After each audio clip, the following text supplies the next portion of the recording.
কুমিল্লা, ফেনী, নোয়াখালী ও লক্ষ্মীপুর সহ দক্ষিণ পূর্বাঞ্চলে সাম্প্রতিক ভয়াবহ বন্যায় 14,421 কোটি টাকার ক্ষয়ক্ষতি হয়েছে বলে জানিয়েছেন সেন্টার ফর পলিসি ডায়ালগের নির্বাহী পরিচালক ফাহমিদা খাতুন। ধানমন্ডিতে সিপিডির কার্যালয়ে কুমিল্লা, ফেনী, নোয়াখালী ও লক্ষ্মীপুর সহ দক্ষিণ পূর্বাঞ্চলে ভয়াবহ বন্যায় ক্ষয়ক্ষতি ও পুনর্বাসন প্রক্রিয়া নিয়ে আয়োজিত সংবাদ সম্মেলনে এ তথ্য জানান তিনি।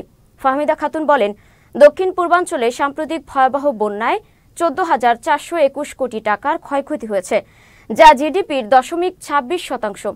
এর মধ্যে কৃষি ও বন খাতে সবচেয়ে বেশি ক্ষতি হয়েছে, যার পরিমাণ 5,169 কোটি টাকা।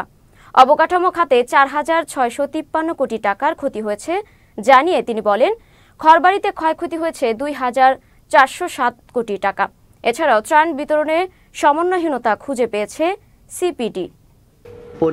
পানির প্রবাহ দ্রুত এবং অত্যন্ত জোরে পানির প্রবাহের কারণে কিন্তু বাংলাদেশের 11টা জেলা, পূর্বাঞ্চলের 11টা জেলা ক্ষতিগ্রস্ত হয়েছে। ক্ষয়ক্ষতি এই বছর এখন পর্যন্ত আমরা দেখতে পেরেছি যে 14,421 কোটি টাকা হয়েছে।